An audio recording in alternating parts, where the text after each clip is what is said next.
Kuchisake Onna, the slit-mouthed woman. Imagine walking home at night in Japan.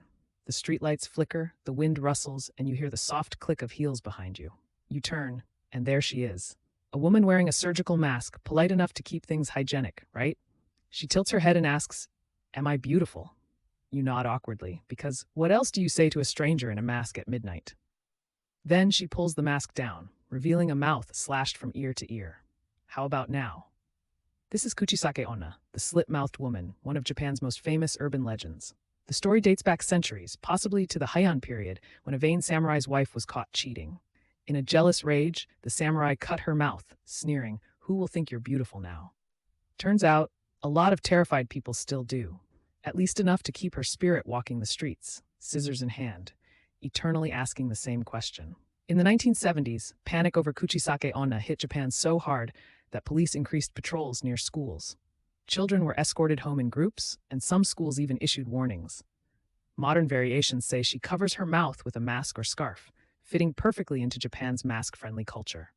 If she corners you, there are supposedly ways to survive. Give her a vague answer like, "You're average," or toss some candy to distract her. Apparently, even vengeful ghosts can't resist sweets. But the creepy part? Sightings still occur. Some claim to have seen her lurking around alleys, her scissors gleaming under streetlights. Whether she's a ghost, a myth, or just a reflection of social fears, Kuchisake Onna reminds us that vanity, jealousy, and a good mask can go a long way. Maybe too far. Tek teke, the train screeches past and you hear it. Teke teke teke, the sound of something crawling fast, impossibly fast. You look down the tracks and there she is, a woman with no lower body, dragging herself with her elbows, moving like a spider from your worst nightmare. Before you can run, she's already there. That's Teke Teke, and she's not just here for conversation. According to legend, Teke Teke was once a schoolgirl who fell onto train tracks and was cut in half by an oncoming train. Her upper body didn't take the news well. Now she's said to haunt railways, tunnels, and dark streets at night, using her sharp elbows, or sometimes a scythe, to slice her victims in half, making them just like her.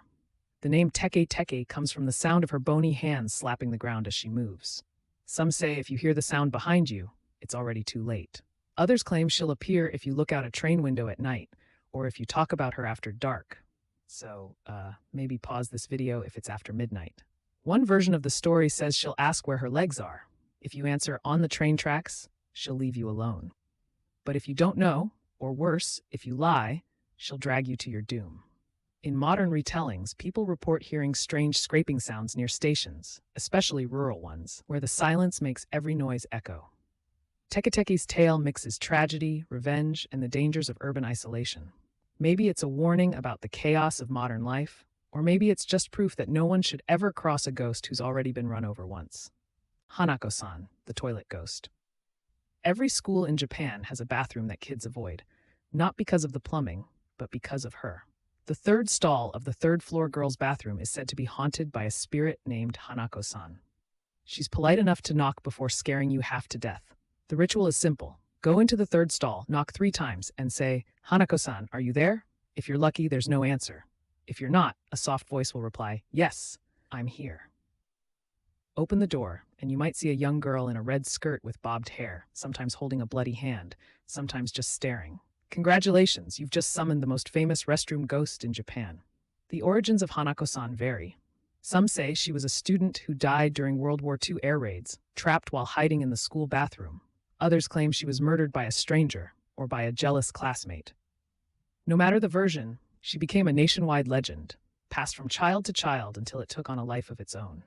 In the 1990s, schools across Japan reported panicked students too scared to use the restroom alone. Even today, horror films and manga keep her spirit alive. Pun very much intended. Some regional versions have their own twists. In one, a giant hand drags you down the toilet. In another, a 3-headed lizard bursts out instead of Hanako herself. Because obviously, the ghost wasn't terrifying enough. Hanako-san embodies a uniquely school-age fear, the intersection of curiosity, rumor, and the forbidden.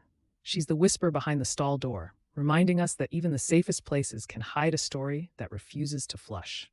Akamanto, the red cape. You're in a public restroom, of course, because nothing good ever happens in a Japanese bathroom legend. You're out of toilet paper. Then a deep, calm voice asks from behind the stall, "Would you like red paper or blue paper?" This is Akamanto, The Red Cape, a spirit, or maybe a demon, who offers you the world's worst multiple choice question. Choose red, and you'll be sliced open until your clothes are soaked in crimson. Choose blue, and he'll strangle you until your face turns blue. Try to outsmart him with white paper? Nope, he drags you to the underworld. There's no good answer here. The legend began in the 1930s, when rumors spread of a handsome man wearing a red cloak and white mask haunting school restrooms. Over time, the story got bloodier. Some say he wears a flowing red cape that hides his disfigured body. Others say the cape is literally made of the blood of his victims. He appears when someone is most vulnerable, alone, embarrassed, and just trying to finish their business in peace. In some versions, he's a ghost of a man who was bullied and killed, forever haunting the place where he died. In others, he's a vengeful spirit who delights in forcing people to make impossible choices. The only safe way to escape? Ignore him completely. Or say, I don't need any paper. Apparently, politeness is the one thing even bathroom demons respect. A Kamanto story endures because it's absurdly relatable. Who hasn't faced a tough choice in the restroom? But beneath the humor is something darker. A tale about temptation, decision-making, and the fear of unseen judgment in private moments. So next time you're in a public bathroom and you hear a voice asking about colors, maybe just hold it in. Hachishaku-sama, the 8-foot-tall woman. You hear it before you see her, a slow, echoing po, po, po, like someone playing hide-and-seek with your soul. You turn, and towering above you is a woman, impossibly tall, her head nearly brushing the power lines. She wears a long white dress and a wide-brimmed hat, her face half hidden, her smile way too wide. That's Hachishaku-sama, Japan's 8-foot-tall woman. And if she's calling your name, it's already too late. Her name literally means 8 shaku tall, about 240 centimeters, or 8 feet of pure nightmare fuel. The legend says she lures children, using a voice that mimics someone they trust, a parent, a friend. And once a child hears that eerie po-po sound, she marks them for death. Within days, the child falls ill, starts acting strange, and then vanishes without a trace. One of the most famous versions tells of a young boy who visited his grandparents in the countryside. He heard the strange sound outside one evening and saw a tall woman smiling at him over a hedge. His grandparents turned pale. They knew the legend. A priest was called, charms were placed, and the boy was locked in his room overnight. But she kept calling his name, circling the house, whispering through the cracks. The next morning, he was safe. Until years later, when he vanished again without a trace.